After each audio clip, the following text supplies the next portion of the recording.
दोस्तों, स्वागत है आपका हमारे चैनल आर.के. वर्मा में। गंगाराम पटेल और बुलाखीराम की नई मजेदार कहानी अकबर बीरबल से भी ज्यादा मजेदार कहानी वीडियो पूरा जरूर देखे। दोस्तों, प्रतापगढ़ नामक नगर में बुलाखीराम ने जो दृश्य देखा उसका सारा अहवाल वर्णन पटेल जी से कह सुनाया। उसने पटेल को बताया, पटेल जी, आज शाम जब मैं सामान लेकर आपके पास वापस लौट रहा था तो मैंने बाजार में एक अनोखा दृश्य देखा। मैंने देखा कि दो राजपुरुष एक सुंदर स्त्री की दोनों बाहें पकड़े उसे अपनी अपनी तरफ को खींच रहे थे। यह देखकर मैं उनके निकट पहुंचा, तभी अचानक वह स्त्री गायब हो गई और मैं आश्चर्यचकित होता हुआ आपके पास लौट आया। ठीक है, बोले पटेल, अभी अपनी उत्सुकता थोड़ी शांत रख। रात को सोने से पहले ही तुझे अपने प्रश्न का उत्तर मिल जाएगा। अभी तो भोजनादि की व्यवस्था कर। घोड़ों को दाना पानी खिला, कहकर पटेल शौच निवृत्ति के लिए चले गए। रात को जब दोनों भोजन करके निवृत्त हो गए तो पटेल ने कहा, बुलाखीराम, यहाँ से कुछ 100 कोस दूर विरमगढ़ नाम का एक नगर है। इस नगर में चक्रधर नाम का एक राजा राज करता था। चक्रधर आयु में पूर्ण रूप से युवा था। अभी उसने विवाह भी नहीं किया था। वह सही अर्थों में अच्छे आचरण वाला एक प्रजापालक राजा था। प्रजा भी उसे बहुत चाहती थी। राजा चक्रधर का एक मंत्री बहुत दुष्ट था। वह राजा के सामने तो बड़ी मीठी मीठी बातें करता था, लेकिन पीठ पीछे उसकी बुराई करता था। उसने गुप्त रूप से पड़ोसी देश के राजा के साथ संपर्क बनाया हुआ था। पड़ोसी देश के राजा ने उससे वादा किया हुआ था कि यदि वह विरमगढ़ नगर पर उसका अधिकार करा दे तो वह उसे बहुत सा धन और भूमि उपहार में देगा और उसे अपने राज्य का प्रधानमंत्री बना देगा। इसी लालच के कारण वह दुष्ट मंत्री राजा चक्रधर के राज्य की गुप्त सूचनाएं उसे चोरी छिपे पहुंचाता रहता था। उन सूचनाओं के आधार पर एक दिन उस पड़ोसी राजा ने राजा चक्रधर के नगर विरमगढ़ पर धावा बोल दिया और इससे पहले कि राजा चक्रधर की सेना सावधान होती, उसी मंत्री की सहायता से पड़ोसी राज्य की सेना ने नगर पर अधिकार कर लिया। तब राजा के सैनिक जी-जान से राजा के महल की रक्षा करने में जुट गए। राजा चक्रधर स्वयं हथियार लेकर शत्रु से जूझने निकला, लेकिन तभी उसके घायल वफादार सैनिक उसका रास्ता रोककर उससे कहा, राजन, बाहर मत जाइए। नगर पर शत्रु का अधिकार हो चुका है और अब दुश्मन के सैनिक टिड्डी दल की तरह महल पर अधिकार करने के लिए इधर ही बढ़े चले आ रहे हैं। स्थिति बहुत ही विषम हो चली है। ऐसे में आप किसी तरह बचकर यहां से चले जाइए। लेकिन सैनिक राजा बोला, बचकर जाऊं भी तो कैसे? महल से बाहर जाने का तो एकमात्र द्वार यही है। नहीं राजन, महल से बाहर जाने का एक गुप्त द्वार भी है, सैनिक ने कहा, और मैं उस मार्ग को जानता हूं।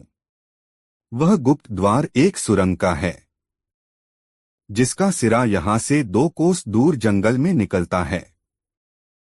मैं आपको उस गुप्त द्वार को दिखाई देता हूं। आप उसी द्वार से बाहर चले जाइए। ऐसा कहकर वह सैनिक उसे एक कक्ष में ले गया और उस कक्ष में बना एक गुप्त द्वार उसे दिखा दिया। राजा जब उस गुप्त रास्ते के जरिए सुरंग में प्रवेश कर गया तो पीछे से उस सैनिक ने बड़ी सावधानी के साथ उस गुप्त द्वार का मुख बंद कर दिया। तभी महल के दरवाजे पर मारो काटो का शोर उठने लगा। सैनिक तलवार उठाए शत्रु से जूझने के लिए मुख्य द्वार की ओर लपका, लेकिन वह अधिक दूर न जा पाया। उसके शरीर से इतना रक्त निकल चुका था कि उसमें आगे बढ़ने की शक्ति शेष न रही। वह लड़खड़ाया और भूमि पर गिर पड़ा। तभी बाहर शत्रु भारी संख्या में आ पहुंचे और कुछ देर के संघर्ष के बाद महल पर शत्रु सेना का अधिकार हो गया। उधर सुरंग के रास्ते से राजा चक्रधर निरंतर आगे बढ़ता गया। सुरंग में अंधकार था। अंधेरे में उसने कई जगह ठोकरें खाई, कई स्थानों पर गिरा, कई जगह उसके सिर से पत्थर टकराए, लेकिन किसी तरह वह सुरंग के मुहाने पर पहुंच गया। वह बाहर निकला तो स्वयं को एक जंगल में पाया। घनघोर जंगल, हिंसक पशुओं का भय, राजा प्यास से व्याकुल हो रहा था। उसने दाएं बाएं निगाहें दौड़ाई कि शायद कहीं जल का कोई स्रोत मिल जाए, लेकिन न तो उसे कोई सरोवर दिखाई दिया और न कोई नदी। तब वह जल की खोज में आगे चल दिया। जंगल निरंतर घना होता जा रहा था। काफी दूर चलने के बाद अंततः वह एक छोटे से चौरस मैदान में जा पहुंचा। उस मैदान में एक अत्यंत खूबसूरत 2 मंजिला मकान उसे बना हुआ दिखाई दिया। उस मकान को देखकर राजा की हैरत बढ़ गई। कौन रहता है इस मकान में? किसने इस बियाबान जंगल में बनवाया यह खूबसूरत मकान? कहीं यह मकान किसी शत्रु का तो नहीं? आदि प्रश्न उसके मन को मथने लगे। जो होगा देखा जाएगा, ऐसा विचार कर राजा उस मकान की ओर बढ़ गया। वह मकान के दरवाजे पर पहुंचा और आवाज लगाई, कोई है, लेकिन कोई उत्तर उसे न मिला। उसने 2-3 बार आवाजें लगाई, लेकिन जब कोई उत्तर न मिला तो वह मकान का दरवाजा खोलकर अंदर दाखिल हो गया। मकान बाहर से जितना सुंदर नजर आता था, अंदर से उससे भी कई गुना ज्यादा खूबसूरत था। कमरे में एक पलंग बिछा हुआ था। थका हारा राजा उस पर बैठ गया। फिर वह उठा और सीढ़ियां चढ़कर दूसरे खंड पर पहुंच गया। वहां भी एक भव्य कक्ष बना हुआ था, जिसमें आवश्यकता की सारी चीजें रखी हुई थीं। राजा ने पहले तो पानी पीकर अपनी तृष्णा शांत की, फिर नीचे उतरकर उसी पलंग पर आकर लेट गया। वह बेहद थकान महसूस कर रहा था। आठ एक बार लेटा तो फिर उठा नहीं। उसे निद्रा रानी ने अपनी गोद में समेट लिया। राजा न जाने कितनी देर तक सोता रहा। आंख खुली तो देखा कि सारा कमरा एक स्वर्णिम आभा से दमक रहा है। वह रोशनी किसी दीपक की नहीं, वरन उन खंभों से निकल रही थी, जिनके ऊपर मकान का ऊपरी कक्ष टिका हुआ था। राजा उसे देखकर अभी आश्चर्य कर ही रहा था कि तभी घुंघरुओं की आवाज बस उठी और देखते ही देखते उसके बिस्तर के पास एक बेहद सुंदर रूपसी प्रकट हो गई। हे भगवान, मैं किस मुसीबत में आ फंसा। यह तो कोई मायामहल है, और यह सुंदरी या तो डायन या चुड़ैल है, या फिर कोई जादूगरनी जो अपने जादू से इतनी खूबसूरत बनी हुई है। राजा ऐसा विचार कर ही रहा था कि वह सुंदरी जैसे उसके मन के विचारों को ताड़ गई। वीणा की झंकार जैसे मधुर स्वर में उसने कहा, घबराओ मत अजनबी, तुम यहाँ सुरक्षित हो। लेकिन आप कौन हैं? और आपका यह मायामहल? राजा ने कंपित स्वर में पूछा। अजनबी, मैं दानव की पुत्री हूँ। दानेशी नाम है मेरा। यह मकान मेरे पिता का बनवाया हुआ है।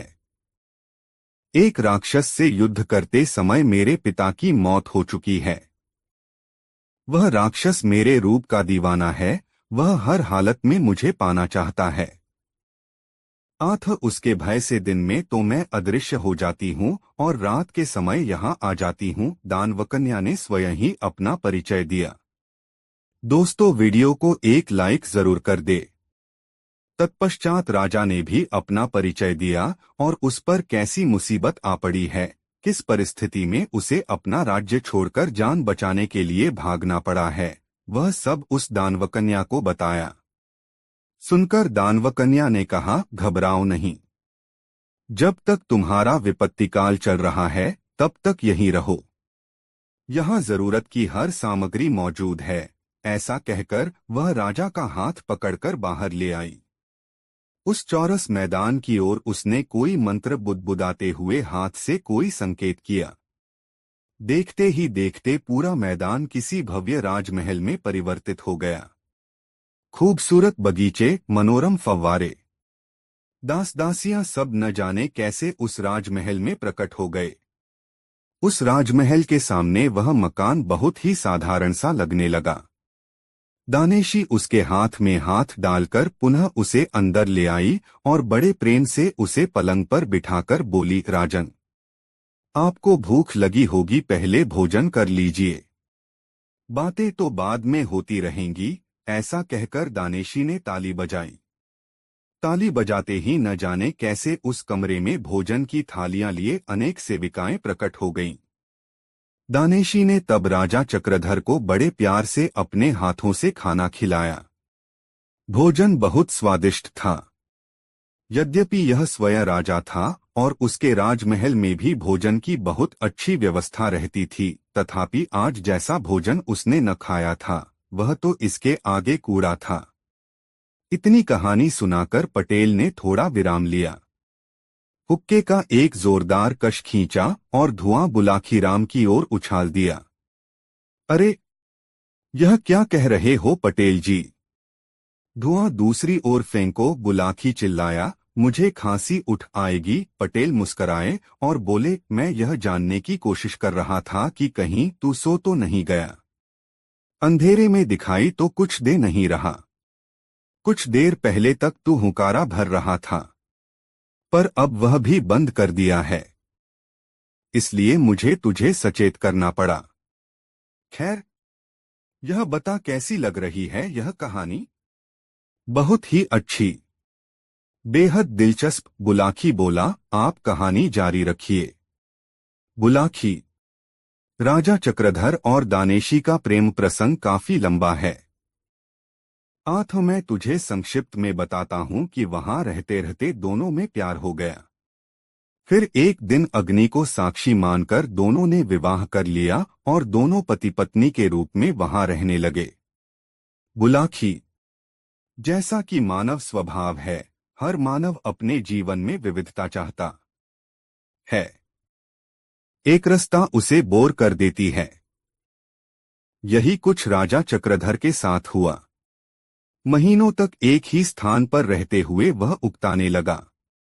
तो एक दिन अपनी पत्नी दानेशी से कहा, प्रिय, तुम्हें तो तंत्र मंत्र विद्या का ज्ञान है। जब चाहे रूप बदलकर अथवा अदृश्य रूप में जहां भी चाहती हो चली जाती हो, किंतु मैं ठहरा एक साधारण मानव। मैं इस निर्जन स्थान में एक ही जगह रहते रहते बहुत उकताहट महसूस करता हूँ। मेरी इच्छा है कि कुछ दिनों के लिए हम निकट के किसी बड़े नगर चलें, साधारण व्यक्तियों की तरह वहां रहें, नए नए लोगों से मिलें, उनके जीवन के विषय में जानें, वार्तालाप के जरिए कुछ उनसे नई बातें सीखें, कुछ अपनी बात उन्हें सिखाएं। कहो, क्या विचार है इस विषय में तुम्हारा? मुझे तो कोई एतराज नहीं है, किंतु तुम पर कोई संकट न आ जाए, दानेशी ने आशंका जताई। कोई संकट नहीं आएगा, और फिर आया भी तो वीरतापूर्वक उसका भी मुकाबला कर लेंगे। इस प्रकार दानेशी को राजी करके राजा चक्रधर उसे इसी शहर में कुछ दिन घूमने के लिए ले आया। 2 दिन खूब आराम से बीते। उन दोनों ने खूब सैर सपाटा किया, नए नए स्थान देखे, ढेरों अच्छी अच्छी चीजों की खरीदारी की। लेकिन तीसरे दिन उनके समक्ष एक संकट आ खड़ा हुआ ये कि जब वे दोनों खरीदारी करके एक दुकान से बाहर निकल रहे थे तो वहां के राजा की नजर उस दानवकन्या पर पड़ गई और वह उस पर मोहित हो उठा। वह घोड़े से नीचे उतरा और दानेशी के समीप पहुंचकर उससे प्रणय याचना करने लगा। यह देखकर राजा चक्रधर को क्रोध आ गया। उसने राजा से कहा कि यह स्त्री मेरी पत्नी है और आपको किसी विवाहिता स्त्री से प्रणय निवेदन करने का कोई अधिकार नहीं है। बस इसी बात पर उन दोनों में तकरार होने लगी।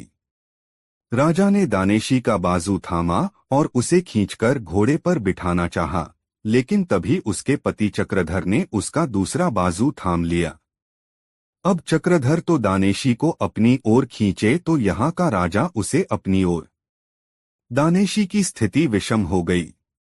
तब उसने अपने तंत्र मंत्र बल का उपयोग किया और देखते ही देखते अदृश्य हो गई। कहानी का समापन कर गंगाराम पटेल ने कहा, कुछ समझे बुलाखीराम? आज तुमने जो दृश्य देखा था वह उसी समय का था। वह स्त्री जो तुम्हारे देखते ही देखते अदृश्य हो गई थी, दानवकन्या दानेशी थी और राजपुरुषों के विषय में तुम जान ही चुके हो। इसलिए खेल खत्म और पैसा हजम। अब लंबी तान कर सो, सुबह उठकर फिर यात्रा करनी है। दोस्तों, यह कहानी आपको कैसी लगी कमेंट बॉक्स में जरूर बताएं। दोस्तों, काशी यात्रा में गंगाराम पटेल और बुलाखीराम नाई जिस शहर में रात्रि विश्राम के लिए ठहरे, वहां बुलाखीराम ने फिर एक अनोखा दृश्य देखा।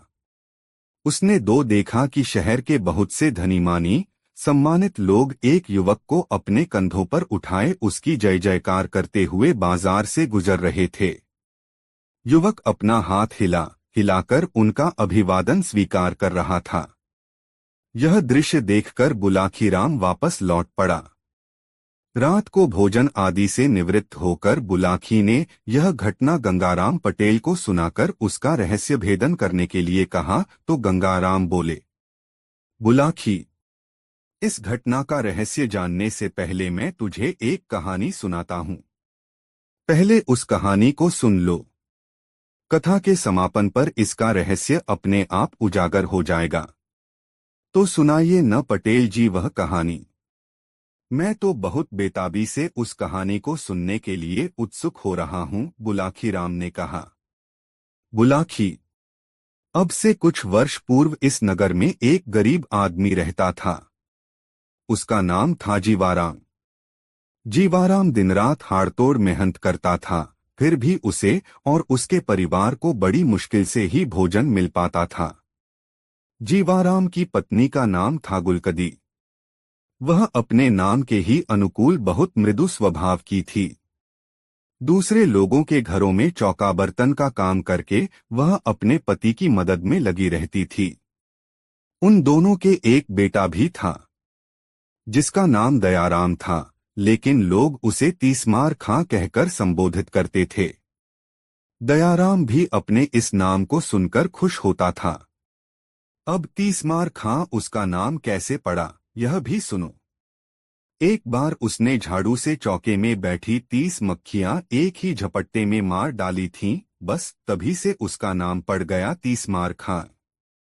यह परिवार जैसे तैसे करके अपना गुजारा चला ही रहा था कि एक दिन तकदीर की भार इस परिवार पर टूट पड़ी। नगर के उस क्षेत्र में हैजे की बीमारी फूट पड़ी, जेते कोकशराम की मृत्यु हो गई। दयाराम उर्फ तीसमार खां की उम्र उस समय 10 वर्ष की थी। पति की मृत्यु के बाद कुछ दिन तक तो गुलकंदी अपने पति द्वारा जोड़ी हुई थोड़ी सी संचित पूंजी से अपने परिवार का भरण पोषण करती रही, लेकिन जब सारी पूंजी समाप्त हो गई तो वह भी अपने पति की तरह मेहनत मजदूरी करके अपने परिवार का पेट पालने लगी।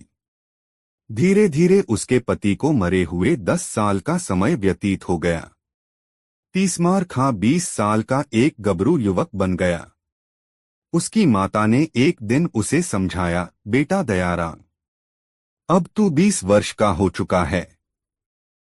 अब तक मैं जैसे तैसे करके तेरा और अपना पेट भरती रही, किंतु अब मेरे हाथ पैर जवाब देने लगे हैं। अब तुझे चाहिए कि कहाँ नौकरी या मेहनत मजदूरी का काम पकड़ ले और परिवार को चलाने में मेरी मदद कर। दयाराम उर्फ तीसमार खां ने मां के सामने तो अपनी सहमति व्यक्त कर दी, किंतु उसने न तो कोई नौकरी तलाश की और न किसी मेहनत मजदूरी पर गया। जाता भी ततेओ कैसे?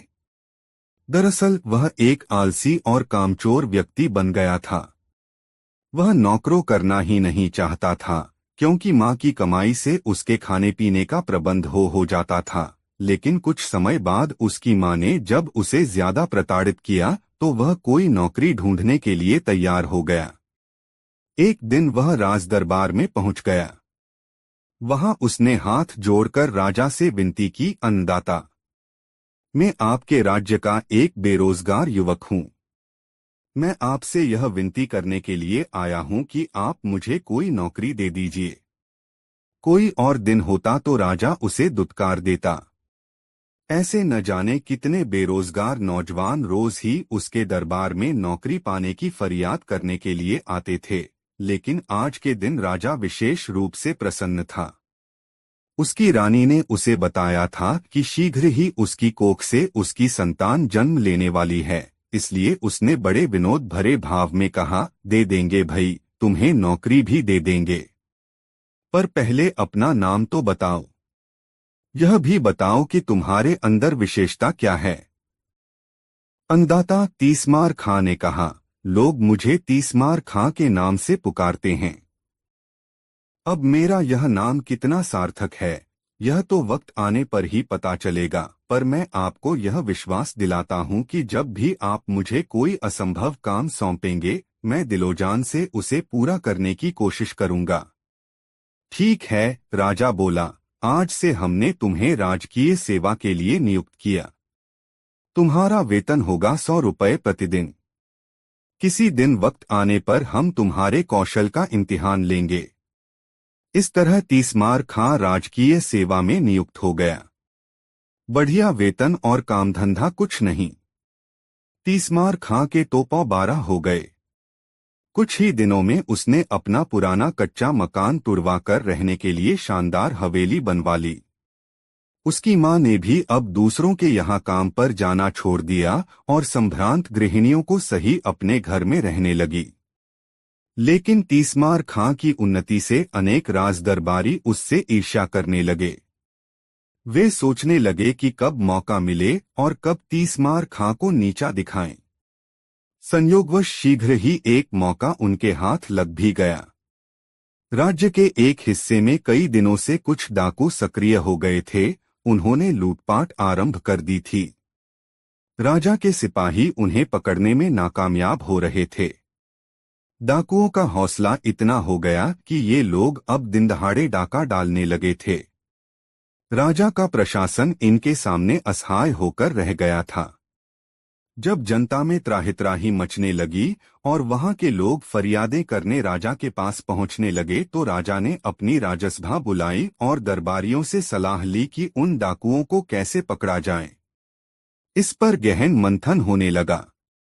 किसी ने राय व्यक्त की कि वह सारा इलाका सेना के हवाले कर दिया जाए। किसी ने कहा कि डाकू पकड़कर शासन के हवाले कर देने वालों के लिए भारी इनाम देने की घोषणा करा दी जाए। किसी ने कुछ राय दी तो किसी ने कुछ। तभी राजा के एक मंत्री ने, जो तीसमार खां से द्वेष रखता था, राजा से कहा, अन्नदाता, यह काम तीसमार खां को सौंप दीजिए। उसे आपने नौकरी भी इसी शर्त पर दी थी कि वह असंभव कामों को कर दिखाएगा। बहुत समय से वह राजकोष से मुफ्त में अपना वेतन ले रहा है। अब समय आ गया है कि उसकी योग्यता की परख कर ली जाए। यह विचार राजा को पसंद आया। राजकार्यों में उलझे रहने के कारण यह बात उनके ध्यान से उतर गई कि उन्होंने तीसमार खां को नौकरी इसी शर्त पर दी थी कि वह असंभव कार्यों को संभव कर दिखाएगा। आज उसके इम्तिहान का अवसर आ पहुंचा था। अतः उन्होंने तीसमार खां को दरबार में बुलाया और कहा, तीसमार खां, तुम्हें याद है कि हमने तुम्हें किस शर्त पर नौकरी दी थी? हाँ अन्नदाता, मुझे अच्छी तरह याद है, तीसमार खां ने कहा। नौकरी देते समय आपने पूछा था कि तुम में क्या विशेषता है, तो मैंने यह कहा था कि मैं किसी भी असंभव कार्य को संभव बना सकता हूँ। बस तो समझ लो कि आज तुम्हारी परीक्षा की घड़ी आ पहुंची। देश के दक्षिणी क्षेत्र में जाओ और वहां के लोगों में भय का वातावरण पैदा कर रहे डाकू दलों का सफाया कर दो। इस काम के लिए तुम जितने सैनिक चाहो तुम्हें उपलब्ध करा दिए जाएंगे। ठीक है अन्नदाता, मैं कल ही दक्षिण की ओर रवाना हो जाऊंगा और इस काम के लिए मुझे किसी सैनिक की आवश्यकता भी नहीं है। मैं अकेला ही इस काम को अंजाम दूंगा। तीसमार खां राजा के सामने यह बात कह तो आया, किंतु घर आकर वह चिंता में पड़ गया। तलवार की तो बात ही छोड़िए, उसने तो कभी सुई तक नहीं पकड़ी थी और फिर उसका सामना होना था दुर्दांत लुटेरों से। जब राजा के इतने सैनिक उन सुरे को नहीं पकड़ पाए तो वह कैसे पकड़ लेगा उन डाकुओं को? यही सब सोच सोचकर उसकी हवा खराब होने लगी। सारी रात वह सो नहीं सका। बस इसी चिंता में घुलता रहा कि इस स्थिति का मुकाबला वह कैसे करे। उसे चिंता में पड़ा देखकर उसकी माँ भी चिंतित हो गई। उसने अपने बेटे से उसकी चिंता का कारण पूछा तो तीसमार खां ने उसे अपनी चिंता से अवगत करा दिया। अब तो उसकी माता की चिंता भी बढ़ गई। उसने कहा, बेटे, तू यह राज्य छोड़कर किसी दूसरे राज्य में चला जा। यहाँ तो तेरे लिए दोनों तरफ मौत है। डाकुओं से भिड़ेगा तो वे तुझे जीवित नहीं छोड़ेंगे, और यदि तू नाकामयाब होकर लौटा तो राजा तुझे हुक्मदुली के जुर्म में जेल में डलवा देगा। तेरी सारी संपत्ति कुर्क करा ली जाएगी। हो सकता है ऐसी हालत में राजा मुझे भी जेल में डलवा दे। हाँ माँ, ऐसा ही करना ठीक रहेगा, भयभीत स्वर में तीसमार खां ने कहा। अब तू जल्दी से मेरे लिए थोड़ा भोजन बना दे, तब तक मैं घर में रखे धन को सहेज लेता हूँ। ऐसा कहकर तीसमार खां अपने घर में रखा धन गिनकर एक थैले में भरने लगा। उसकी माता रास्ते में भोजन के लिए उसके लिए तिल के लड्डू बनाने लगी। अचानक ही कोई काम उसे याद आ गया। आथा चाशनी बनाने का काम अधूरा छोड़कर वह उस काम को करने के लिए पड़ोस में चली गई। इसी बीच एक चूहे का पीछा करते हुए काला नाग रसोई में आ गया। उसने चूहे को पकड़ने के लिए जैसे ही उछाल मारी, वह चाशनी में गिर गया। चाशनी बहुत गर्म थी। नाग का सारा शरीर पिघलकर उस चाशनी का ही हिस्सा बन गया। कुछ देर बाद तीसमार खां की मां वहां पहुंची। उसने जल्दी जल्दी लड्डू तैयार किए और उन्हें पोटली में बांधकर रख दिया। तीसमार खां ने भी अपनी पूंजी एक थैले में भरी और कुछ धन अपनी माता के लिए छोड़कर दोनों पोटलियां लेकर घोड़े पर सवार होकर घर से बाहर निकल गया। सारा दिन वह यात्रा करता रहा। शाम हुई तो वह किसी गांव में न ठहरकर जंगल में ही एक वृक्ष के नीचे टिक गया। घोड़ा चरने के लिए छोड़ दिया और दोनों पोटलियां वृक्ष के ऊपर एक शाखा पर टांग दी। कुछ ही देर में उसे नींद ने आ दबोचा और वह गहरी नींद में जा समाया। संयोग की बात कि जिन डाकुओं की खोज के लिए तीसमार खां जा रहा था, उसके सोते ही डाकुओं का वह दल वहीं आ पहुंचा। डाकुओं ने तीसमार खां को अकेले सोता हुआ देखा तो निश्चित भाव से उसके पास आ पहुंचे। पेड़ के नीचे बैठते ही जैसे ही एक डाकू की निगाह पेड़ पर लटकी दोनों पोटलियों पर पड़ी, वह कह उठा, अरे जरा ऊपर की ओर तो देखो, वहां दो पोटलियां लटक रही हैं। जरूर यह पोटलियां इसी सोए हुए मुसाफिर की होंगी। अपना सारा माल इसने उन पोटलियों में ही भर रखा होगा। डाकुओं के सरदार ने कहा, इन्हें नीचे उतारो। डाकुओं के सरदार के आदेश पर एक डाकू तुरंत पेड़ पर चढ़ गया और दोनों पोटलियां उतार लाया। पोटलियां खोली गई तो एक में ढेर सारा धन और दूसरी में लड्डू भरे हुए मिले। डाकू भूखे थे। लड्डू देखते ही उनके मुंह में पानी भर आया और वे लड्डुओं पर टूट पड़े।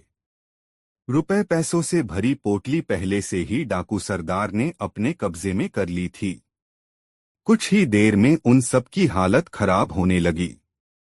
तीक्ष्ण विष के प्रभाव से वे अचेत होने लगे।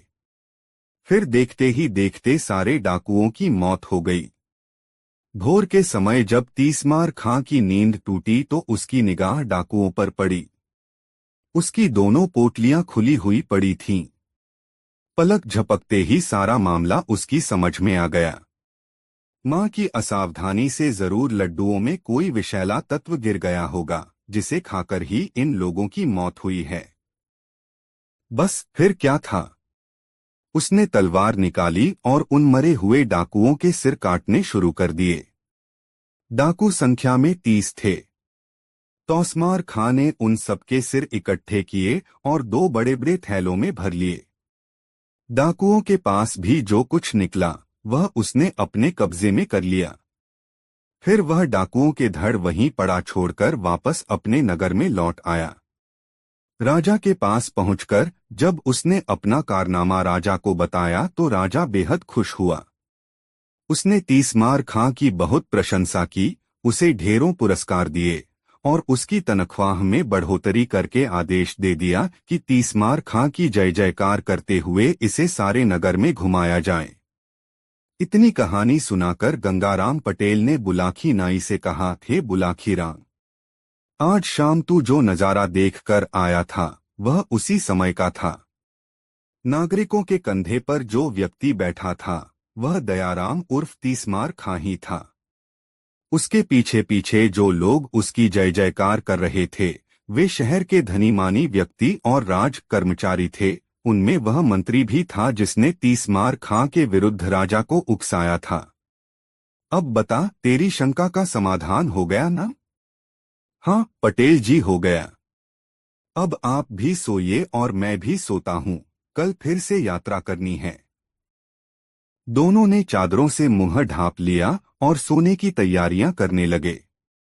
दोस्तों, यह कहानी आपको कैसी लगी कमेंट बॉक्स में जरूर बताएं। दोस्तों, गंगाराम पटेल और बुलाकी राम दोनों रात को एक दूसरे नगर में ठहरे तो वहां बुलाकी फिर बाजार में एक अजूबा नजारा देख आया। उसने जब वापस लौटकर यह बात गंगाराम पटेल को बताई तो गंगाराम ने अपना वही रटा रटाया वाक्य दोहरा दिया, अभी नहीं बुलाकी राम, मैं तेरी इस बात का उत्तर रात को सोते समय ही दूंगा। अभी तो यात्रा से चलकर आए हैं, थके हुए हैं।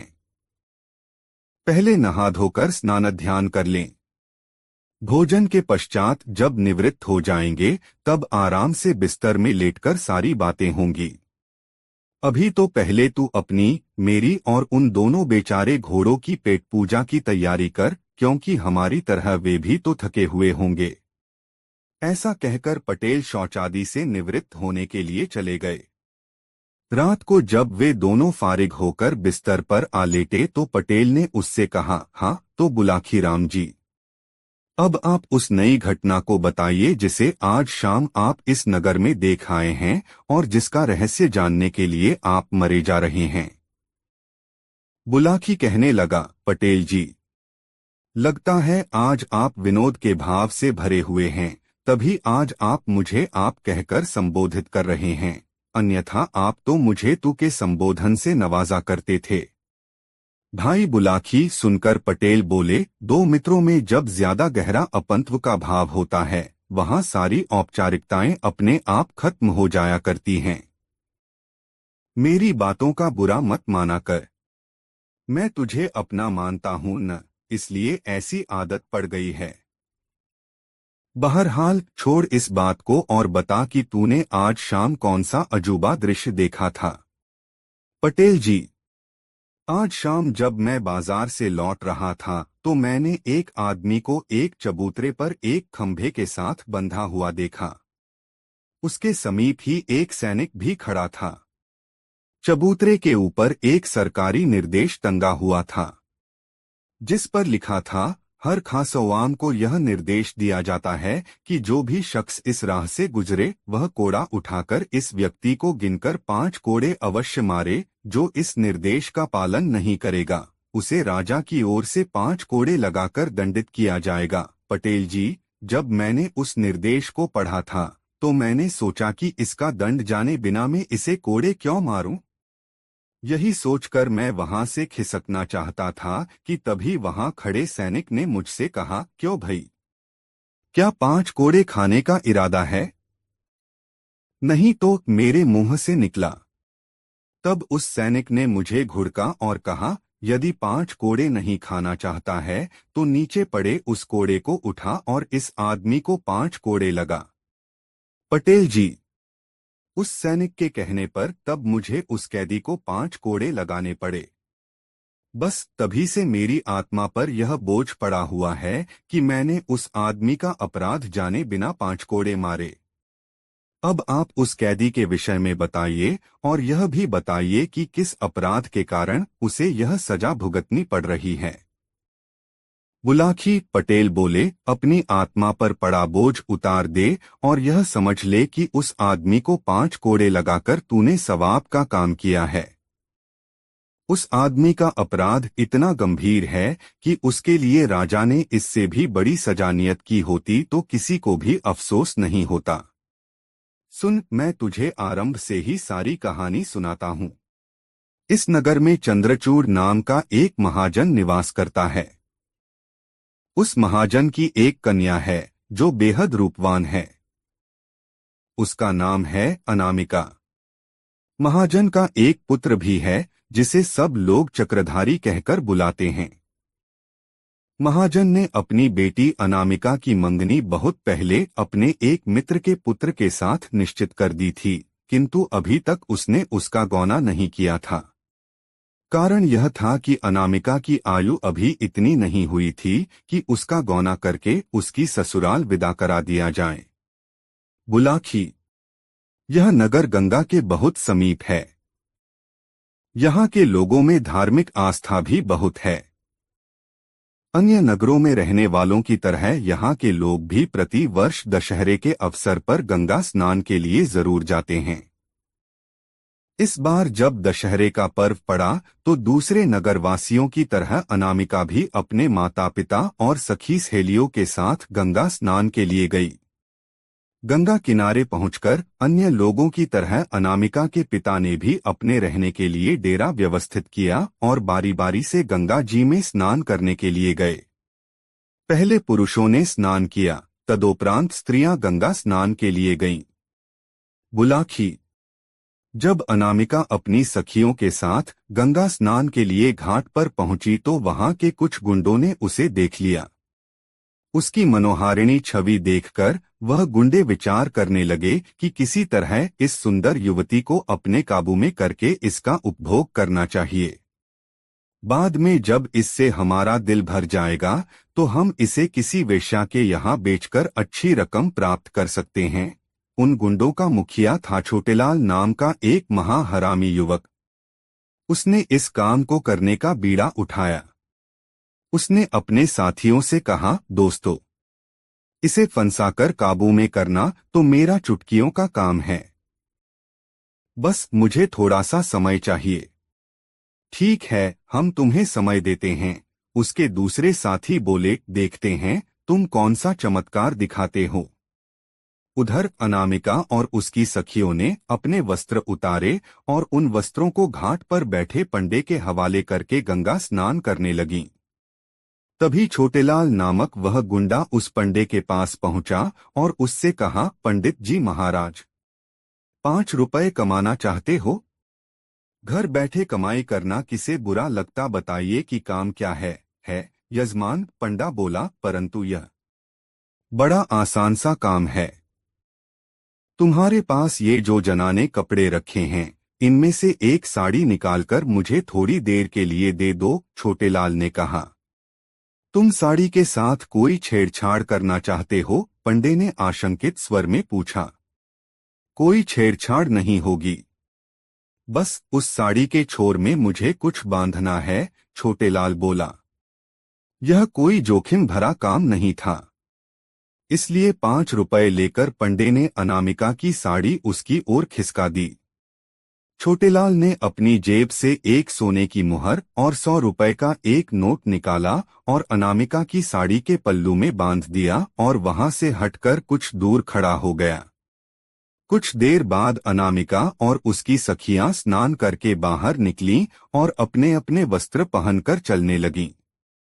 उसी समय छोटेलाल भी उनके पीछे पीछे चलने लगा। जब वह अपने डेरे के समीप पहुंची तो छोटेलाल ने पीछे से आकर अनामिका का बाजू थाम लिया। एक अजनबी व्यक्ति द्वारा अपनी बाह पकड़ने पर अनामिका उस पर क्रोधित हो गई। उसने तीखे स्वर में कहा, कौन हो तुम? मेरी बाह पकड़ने की तुम्हारी हिम्मत कैसे हुई? यह क्या कह रही हो अनामिका? क्या अपने मित्र छोटेलाल को भूल गई? छोटेलाल ने आश्चर्य व्यक्त करने का नाटक करते हुए कहा, मैं तुम्हें नहीं जानती। छोड़ो मेरा हाथ, कहकर अनामिका ने छोटेलाल का हाथ झटक दिया। तुम मुझे खूब जानती हो अनामिका, छोटेलाल ने कहा, वर्षों से हम दोनों एक दूसरे से एकांत में मिलते रहे हैं।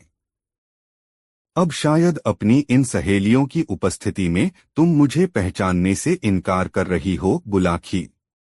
इस प्रकार वहां दोनों में तकरार होने लगी।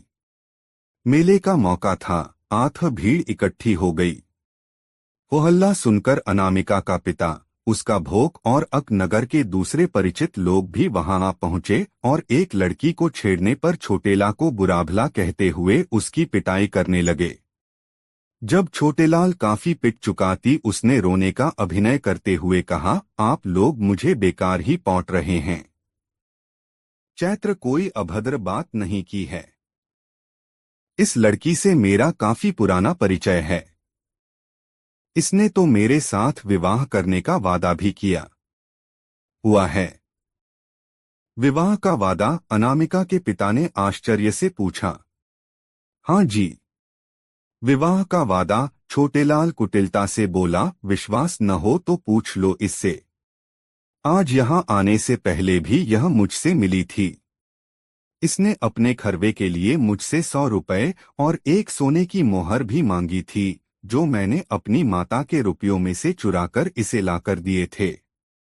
झूठ बोलता है तू, अनामिका का पिता दहाड़ा। अरे भिखमंगे, मेरे पास धन की क्या कमी है जो मेरी बेटी तुझसे खर्च के लिए पैसे मांगती? यह तो आप अपनी बेटी से ही पूछिए, छोटेलाल ने रुआंसे स्वर में कहा। क्योंरी कलंकिनी, अनामिका के पिता ने क्रोध से लाल पीले होते हुए अनामिका को झिंझोड़ा। क्या तूने इस आदमी से 100 रुपए और एक सोने की मुहर ली थी? यह आदमी झूठा है पिताजी। मैं गंगा माता की कसम खाकर कहती हूँ कि आज से पहले मैंने इसकी शक्ल भी नहीं देखी। यह मुझ पर झूठा लांछन लगा रहा है, अनामिका ने सुबकते हुए कहा। सेठ जी, अगर मैं झूठा साबित हूं तो आप यहीं मुझे 100 जूते मारना और जो भी सजा आप देना चाहें मैं खुशी से मंजूर कर लूंगा, पर पहले आप अपनी बेटी की तलाशी तो लीजिए। मैंने आज जो रकम इसे दी थी वह अभी भी इसके पास होगी, छोटेलाल बोला। सबको यह विचार पसंद आया। अनामिका की तलाशी ली गई तो साड़ी के पल्लू में बंधी दोनों चीजें बरामद हो गईं। इस पर तो सब लोग अनामिका और उसके पिता को दोषी मानने लगे। सब लोग उन पर धू-धू करने लगे। बुलाखी। तब अनामिका के पिता और उसके भाई को अनामिका पर इतना क्रोध आया कि उन्होंने उसी घड़ी अनामिका का त्याग कर दिया। वे घर लौट गए और छोटेलाल अनामिका का हाथ पकड़कर विजेता की तरह उसे ले चला।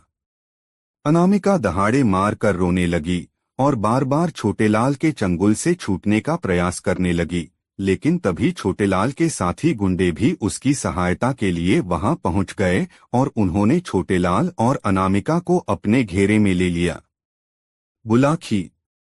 जब अनामिका रो रो कर हलकान हो रही थी और अपनी सहायता की गुहार लगा रही थी, तभी यहाँ के राजा की सवारी वहां से गुजरी।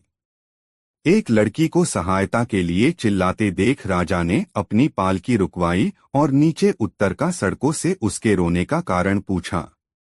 अनामिका ने रोते हुए सारी बात बताई तो फिर सड़क ने छोटेलाल से पूछा।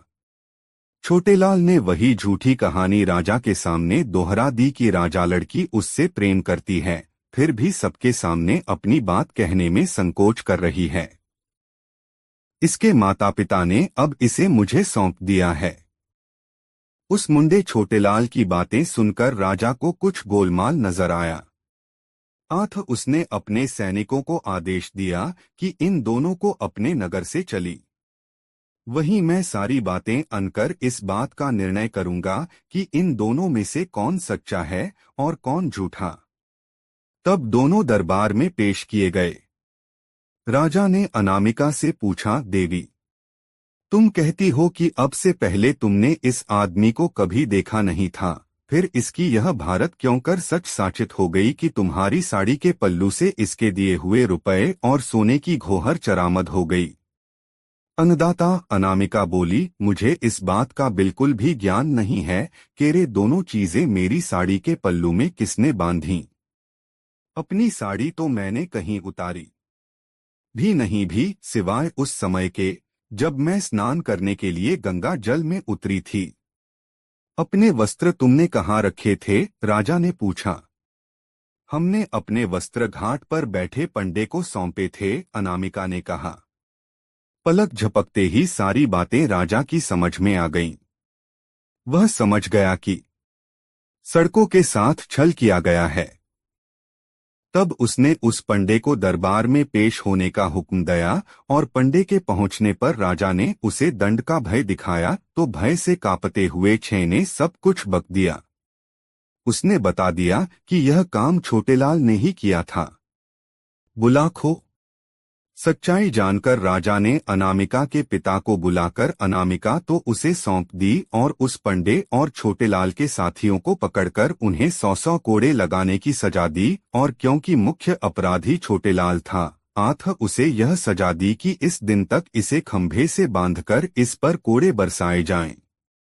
साथ ही यह आदेश भी लिखकर वहां चिपका दिया कि जो भी राहगीर वहां से गुजरे वह छोटेलाल को 5 कोड़े जरूर मारे। यदि वह ऐसा नहीं करेगा तो फिर राजाज्ञा से 5 कोड़े उसी को मारे जाएंगे। कहानी का समापन कर पटेल बोले, सोहे बुलाखी। यह है सारी कहानी। आबा राजा की आज्ञा से छोटेलाल को सजा दी जा रही है।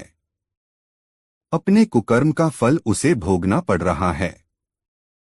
जो दृश्य आज तूने देखा है वह उसी समय का है।